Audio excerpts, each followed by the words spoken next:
இந்த வீடியோவை வழங்குவோர் ஐஸ்டீல் டிஎம்டி கம்பிகள் இப்பொழுது கப்பர் பாதுகாப்புடன் உடன் வழங்குவோர் போத்தீஸ் மற்றும் சென்னை மொபைல்ஸ். இன்னைக்கு நம்ம டெமோக்ரஸி எபிசோடில் எங்கே இருக்கோம் அப்படின்னு பார்த்தீங்கன்னா சென்னையில் இருக்கக்கூடிய தேட்டர்லாம் மெர்சல் செம்ம சூப்பராக ஓடிட்டுருக்கு. குறிப்பாக வந்து தமிழிசை சவுந்தரராஜன் அவர்கள் வந்து ஜிஎஸ்டி குறித்த காட்சிகள்லாம் நீக்கப்படணும் அப்படின்னு சொல்லியிருக்காங்க. ஸோ அதனால் தேட்டரில் படம் பார்த்து வெளிவரவங்கட்டில் படம் எப்படி இருக்குது, படம் பிடிச்சிருக்கா, குறிப்பாக வந்து படத்தில் இந்த ஜிஎஸ்டி குறித்த காட்சிகள் நீக்கிட்டாங்களா, இருக்கா, இல்லை அந்த படத்துக்கு அவசியமான காட்சியா, இது குறித்து உங்களோட கருத்துக்கள் என்ன? குறிப்பாக வந்து தமிழிசை சவுந்தரராஜன் கருத்துக்கு நிறைய எதிர்ப்புகள் வந்திருக்கு. தளபதி ஃபேன்ஸ் எல்லாம் வந்து எந்த அளவுக்கு சப்போர்ட் பண்ணுறாங்க, எல்லா விஷயத்தையும் கேட்டு தெரிஞ்சுக்கலாம் வாங்க. ஜிஎஸ்டி கொடுத்த காட்சிகள்லாம் நீக்கணும்னு சொல்லி தமிழிசை சவுந்தரராஜன் சொல்லியிருக்காங்க. காட்சி நீக்கியிருக்காங்களா இல்லை போயிட்டு இருக்கு? இல்லை, காட்சி அந்த கிளைமேக்ஸில் என்ன அப்படியே தான் இருக்குது, இது வரைக்கும் நீக்கலைங்க. உங்களோட கருத்து என்ன? ஜிஎஸ்டி கொடுத்த காட்சிகள் கரெக்டாக இருக்குன்னு நினைக்கிறீங்களா, தப்பாக இருக்குன்னு நினைக்கிறீங்க? இல்லை, அவர் இன்றைக்கி நடக்கிறத சொல்லியிருக்காரு, அவ்வளோதான், அதுக்கு மேலே எதுவும் சொல்ல. ஜிஎஸ்டி கொடுத்த காட்சிகள் வந்து நீக்கப்படணும்னு சொல்லியிருக்காங்க. படத்தில் நீக்கியிருக்காங்களா, இருக்கா? இருக்குச்சு. எதையை நீக்கணுன்ற அவசியம் கிடையாது. எல்லாம் இருக்கிறது. தப்பு செஞ்சவன் கண்டிப்பாக தப்பை உணரணும்னு அதுலேயே தெளிவாக இருக்குது. அதெல்லாம் ஒன்றும் வேணாம்.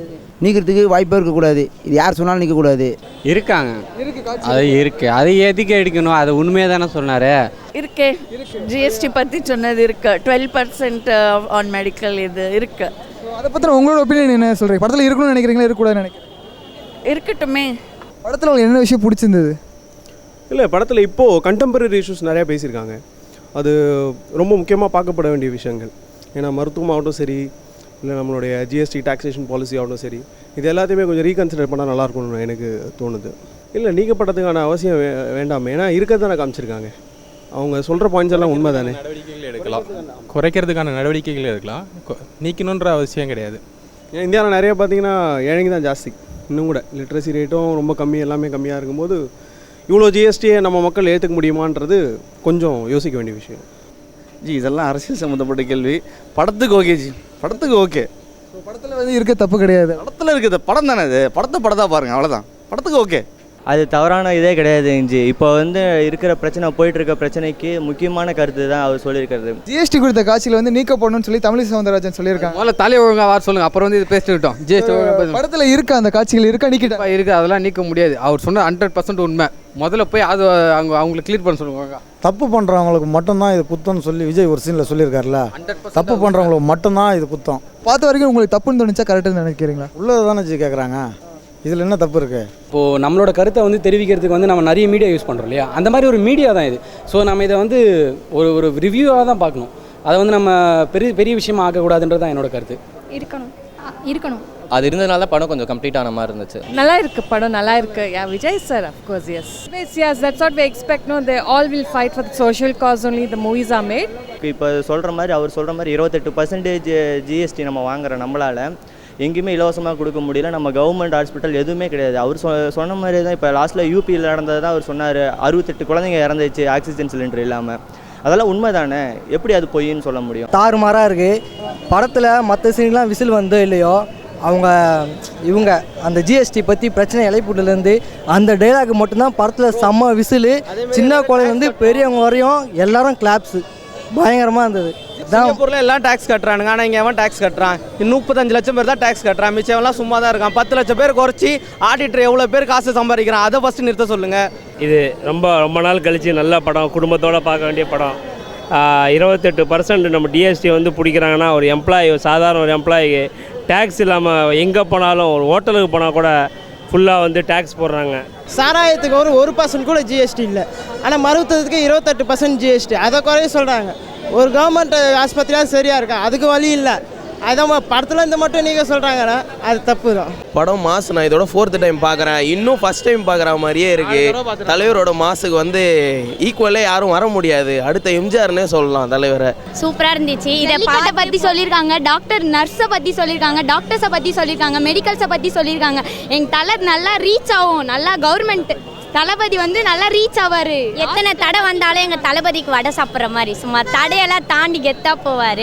ஸோ ஜிஎஸ்டி பற்றியெல்லாம் கொடுத்துருந்தாங்க, பயப்படாமல் கொடுத்தது ரொம்ப தைரியமாக, ரொம்ப சந்தோஷமாக இருக்குது பார்க்க. நியாயமானதை தான் சொல்கிறாரு, தப்பாக சொல்கிறாரு. ஆதரவாக பார்த்தீங்கன்னா பிஜேபி எம்எல்ஏஸ் இருக்கட்டும், நம்ம ஹெச் ராஜாவாகட்டும், பொன் ராதாகிருஷ்ணன் அவர்களும் ஆதரவு தெரிவித்து காட்சிகள் நீக்கப்படணும்னு சொல்லி அவங்களும் வந்து கருத்து தெரிவிக்கிறாங்க. இதை நீங்கள் எப்படி பார்க்குறீங்க? அவங்க இம்ப்ளிமெண்ட் பண்ண சிஸ்டம் கண்டிப்பாக இது தப்புன்னு தெரிஞ்சு அவங்களால மாற்றிக்க முடியாது, அக்செப்ட் பண்ணிக்க முடியல அவங்களால. அவ்வளோதான், I can see in that perspective அவ்வளோதான். இல்லை அவங்க 3 பேரும் ஒரே கட்சி தானே, ஸோ ஆப்வியஸாக அவங்க சொல்லி தான் ஆவாங்க.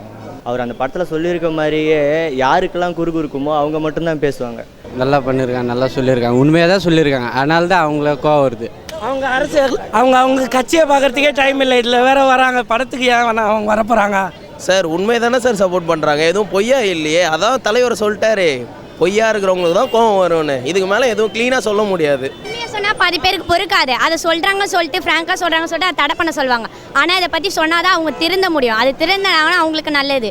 என்ன இருக்கோ அதான் சொல்லியிருக்காங்க. ஸோ அதுக்கு எதுக்கு அவங்க உண்மையை சொன்னால் கோவம் வருது? அது நீக்கணுங்கிற அவசியம் இல்லை. எதுக்கு நீக்கணுன்றாங்க? அவங்க தானே கொண்டு வந்தாங்க, அதை நம்ம விவாதிக்கிறதுல ஒன்றும் தப்பு இல்லைல்ல. எதுக்காக நீக்கணும் அதை சொல்லுங்க ஃபஸ்ட்டு. ஜிஎஸ்டி வந்து தப்பாக பேசுகிறதா தப்பாக காட்டியிருக்காங்கன்னு சொல்லியிருக்காங்க, அப்படியா? இது வந்து படத்தில் வந்து கருத்து சொல்கிறாங்க, அது வந்து தப்பு அப்படின்னா வந்து அவங்க நிரூபிச்சிடணும். இது வந்து நீக்கணும் அப்படின்லாம் சொல்கிறதுக்கு வந்து அவங்க அது வந்து தப்பு. சென்சார் போர்டுன்றது எதுக்கு? ஆக்சுவலாக படம் ரிலீஸ் ஆகிறதுக்கு முன்னாடி தானே சென்சார் போர்டு. படம் ரிலீஸ் அதுக்கப்புறம் சென்சார் போர்டுனா அப்புறம் அதுக்கு அர்த்தமே இல்லைங்க இல்லையா? இது வரைக்கும் எந்த படத்துக்கும் பண்ணாத ஒரு விஷயத்தை இந்த படத்துக்கு பண்ணோன்னா அது எது புதுசாக இருக்குல்ல. இது சிஸ்டம்லேயும் கிடையாது ஆக்சுவலாக. ஸோ இந்த ஊழல் மற்றதை பற்றிலாம் சொல்லிட்டு தான் இருக்காங்க. ஸோ இப்போ இருக்க கரண்ட் சுச்சுவேஷனை பற்றி இந்த படத்தில் பேசியிருக்காங்க, அவ்வளோதானே தவிர மக்கள் என்ன நினைக்கிறாங்களோ அதுதான் இருக்குது. படத்துக்கு ஓகே ஜி, நான் பொறுத்த வரைக்கும் பார்த்தோன்னா படத்துக்கு டைலாக் ஓகே. நீங்கள் அரசியலாக பார்க்காதீங்க, அது படத்துக்கு ஓகே. ஒன்றும் இல்லை, அதான் எப்படியாவது அவங்க பப்ளிசிட்டி வேணுன்ற மாதிரியான முடிவில் தான் இருக்காங்க. அது இந்த மாதிரி பெரிய ஸ்டார்ஸ் படம் வரும்போது அதுக்கு அவங்களுக்கு எந்த அளவுக்கு தனக்கு சாதகமாகவும் அவங்க கட்சிக்கு சாதகமாக பயன்படுத்த முடியுமோ தான் பார்க்குறாங்க, அவ்வளோதான். இது வேறு ஒன்றும் பெரிய கருத்துலாம் ஒன்றும் இல்லை. ஆமாம், இப்போ ஒரு படம் வந்து ரிலீஸ் ஆகுதுன்னா சென்சார் போர்டுக்கு போயிட்டு தான் வரும். அவங்களாம் 1000 இது யோசிப்பாங்க. சென்சார்லேயே கட் பண்ண முடியல அப்படின்னா இப்போ எதுவுமே தப்பாக சொல்ல மாதிரி தெரியாது. அதுவும் இவர் எல்லாத்துக்குமே எல்லா ஜிஎஸ்டி பற்றியுமே இவரும் சொல்லலை. அவர் கேட்டது என்ன, 12% மெடிக்கலுக்கு போடுறவங்களால ஏன் சாராயத்துக்கு ஜிஎஸ்டி போட முடியல? குஜராத்தில் மோடி சிஎம்மாக இருக்கும்போது இதே ஜிஎஸ்டி அஃபென்ஸ் பண்ணி தான் பேசினாரு. ஏன் அப்போ கேட்க வேண்டியதானே வந்து ஏன் இப்போ கேட்குறாங்க? இந்த மாதிரி ஜிஎஸ்டி காட்சி குறித்து வைகோ அவர்களும் சரி, கமலஹாசன் அவர்களும் சரி, திருமாவளவர்களும் சப்போர்ட் பண்ணி பேசியிருக்காங்க, அது காட்சிகள் நீக்கப்படக்கூடாதுன்னு. அதை நீங்கள் எப்படி பார்க்குறீங்க? உண்மையாக தான் அவங்க பேசியிருக்காங்க, அதே தான், வேறு வழியே இல்லை. நான் தலை ஃபேனு தான். ஆனால் இப்போ வந்து அந்த காட்சிகள் நீக்கணும்னு சொல்கிறது வந்து தப்பு. ஏன்னா இது வந்து ஒரு டெமோக்ராட்டிக் கண்ட்ரி, கருத்து சொல்கிறதுக்கு எல்லாருக்குமே உரிமை இருக்குது. அது உங்களுக்கு பிடிக்கலன்னா மறுத்து இன்னொரு அறிக்கையோ இல்லை அது விட்டுட்டு போகலாம். அதை விட்டுட்டு நீங்கள் வந்து காட்சியை நீக்கணும்னு சொல்கிறது வந்து ரொம்ப தப்பு. இது ஆக்சுவலாக என்னை பொறுத்த வரைக்கும் இது ஃபேன்ஸ் பிரச்சனை அப்படின்லாம் பேசவே தேவையில்லை. இது மக்கள் பிரச்சனை. ஸோ மக்கள்னும் போது எல்லா ஃபேன்ஸும் அதில் இன்க்ளூட் ஆகிடுவாங்க. ஆனால் அஜித், விஜய் இதெல்லாம் அப்பாற்பட்ட ரஜினி, கமல் எல்லாம் சேர்ந்து தான் பண்ணுறாங்க. இப்போ தமிழனுக்கு ஒரு பிரச்சனைனா தமிழன் தான் வரணும். அவருக்கு இப்போ ஒரு பிரச்சனை கர்நாடகாவில் மெர்சல் ரிலீஸ் பண்ணக்கூடாதுன்னு சொல்லி அடிக்கிறான். அவங்க மொழியில் இதாக இருக்கும்போது நம்ம ஏன் நம்ம தமிழனுக்கு சப்போர்ட் பண்ணக்கூடாது? நம்ம பிரிஞ்சு இருக்கிறோன்னா அது பிரிய கிடையாது. நான் தலைக்கு மேலே ஒரு பாசம், தளபதிக்கு மேலே ஒரு பாசம் இருக்கிறவங்க பிரிஞ்சு இருக்காங்கன்னா அவங்களோட ரசிகர் போட்டி. ஆனால் தமிழன்னு ஒரு பிரச்சனை வரும்போது எல்லோரும் ஒன்றா தான் இருப்பாங்க. இதை விட தரமணி படத்தில் இன்னும் தெளிவாகவே பேசியிருப்பாங்க. பட் தரமணி படத்துக்கு வராத எதிர்ப்புகள் மெர்சல் படத்துக்கு வர்றதுக்கான காரணம் என்ன நினைக்கிறேன்? விஜய்ன்ற ஒரு பெரிய பர்சனாலிட்டி. ஏன்னா விஜய்க்கான ஒரு ஃபேன் ஃபாலோவிங் ஆகட்டும் எல்லா வீட்டுக்கும் போய் சேரும். இந்த மெசேஜ் ரீச் ஆகிற இடம் வேறு மாதிரி இருக்கும். அந்த ஒரு விஷயம் அதிகமான பட்ஜெட்டுன்றனால நிறைய பேர் வந்து பார்க்குறதுனால இது அதிகமாக ரீச் ஆகுது, வேறு ஒன்றும் இல்லை. தரமணி ரீச் ஆன அளவுக்கு இது ரீச் ஆகலை. பெரிய ஸ்டார்னு ஒன்று சொன்னால் ரீச் வந்து அதிகமாக இருக்கும் இல்லையா? அந்த ரீச் தான் வந்து ப்ராப்ளம். அந்த ரீச் பெருசாக இருக்கணுமே தான் வந்து எதிர்ப்பு நிறைய கிளம்புது. யாருக்கு வேணா சொல்லலாம். இது எங்கள் தலைவன் சொல்லும்போது பெருசாக ரீச் ஆகுது, வேற ஒன்றும் இல்லையே. இதே ஃபேஸ்புக்கில் கூட தான் கமெண்ட் பண்ணுறாங்க, அதை போய் கேட்டுட்டு இருக்க முடியுமா? ஒன்றா இது பெரிய ஆள் சொன்னால் ரீச் ஆகும், அவ்வளோதான். பெரிய ஆளுன்றதுனால எதிர்க்கிறாங்க. ஜிஎஸ்டியால் நீங்களும் பாதிக்கப்பட்டிருக்கீங்களா? டைலாக் சொல்லியிருந்த படத்தில் சொல்லியிருக்க டைலாக் மாதிரி ஜிஎஸ்டியால் நிறைய பேர் பாதிக்கப்பட்டிருக்காங்க, நிறைய பேர் பெனிஃபிட் இருக்குது. ஸோ அது மாதிரி தனித்தனியெல்லாம் சொல்ல முடியாது. ஓகே, ஜிஎஸ்டினால நீங்களும் பாதிக்கப்பட்டிருக்கீங்களா? இல்லை, ஜிஎஸ்டினால யாரும் பாதிக்கப்பட வேண்டிய விஷயம் இல்லை. நல்லது நடக்கும்னு எல்லாரும் அவங்களும் ஒரு முயற்சி எடுக்கிறாங்க. நம்ம கொடுத்து பார்ப்போம், அவங்களுக்கான ஒரு முயற்சி தானே அது. கண்டிப்பாக எல்லாருமே தான் பாதிக்கிறோம், எல்லாருமே பாதிக்கிறோம். சங்கர் சார் படத்தில் எப்போத்துலேருந்தும் இதெல்லாம் ஆரம்பிச்சிட்டாங்களே, எவ்வளோ சோஷியல் இஷ்யூஸை பேசியிருக்காங்களே. ஏன் அவங்களுக்குலாம் வராத பிரச்சனையே இந்த படத்துக்கு வருது? ஸோ இது பின்னாடி ஏதோ ஒன்று இருக்கு இல்லையா? Think about it. ஸோ இந்த ஒரு விஷயத்தை பார்க்குறப்போ விஜய் அரசியலுக்கு வருவதற்கு சரியான நேரம் நினைக்கிறீங்களா? வரலாமா கூடாதா? இல்லை, வரலாமா வேணான்றது அவரோட தனிப்பட்ட முடிவு. ஆனால் வந்துட்டு இந்த மாதிரி ஒரு போல்டானலாம் வந்தால் நல்லா இருக்குன்றது தான் ஒரு சிம்பிளான கருத்து. வந்திருந்தால் முன்னாடி வந்திருப்பா, வர மாதிரி ஐடியா இல்லை. வந்தால் ஏற்றுப்போம், நான் கண்டிப்பாக வந்தால் எங்களால் முடிஞ்சதை நாங்கள் சொன்னோம். நான் சப்போர்ட்டுக்கு வந்தால் ஏற்றுக்கிறதுக்கு நாங்கள் ரெடி, அவர் ரெடியான்னு கேட்கணும். விஜய் அவர்கள் அரசியலுக்கு வரணும்னு நினைக்கிறேன், வந்தால் ஏற்றுப்பீங்களா? ஆப்வியஸாக இப்போ அரசு எந்த நல்ல விஷயம் செஞ்சாலும் மக்கள் ஆதரவு கொடுக்கறதுக்கு என்றைக்குமே ரெடியாக இருக்காங்க. அது சரியாக வராதப்போ எதிர்க்கிறதுக்கும் நம்ம தமிழ் மக்கள் எப்போவுமே ரெடியாக இருப்பாங்க. ஃபீட்பேக் தானேங்க. ஒரு விஷயம் பண்ணுறீங்க, ஒரு விஷயம் இம்ப்ளிமெண்ட் பண்ணுறீங்க, அதுக்கான ஃபீட்பேக் என்னன்னு அவங்க தெரிஞ்சிக்கவே இல்லை இன்னும். அது ஒரு ஃபீட்பேக் சிஸ்டமாக இதுக்கு அந்த ஃபீட்பேக் ஒரு இனிஷியேட்டிவாக இது இருக்குன்னு எனக்கு தோணுது. தப்பாக எதுவுமே சொல்லி ஒரு விஷயம் ஒன்றும் தப்பு இல்லையே.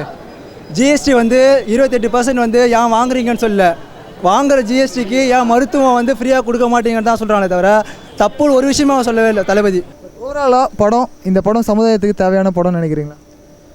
படம் ஜி அவ்வளோதான். இது சமுதாயத்துக்கு தேவைன்னா அது வேறு. அது படம், அது ஜஸ்ட் வந்தோம் பிள்ளைங்களோட வந்தோம் என்ஜாய் பண்ணிட்டு போனோம்.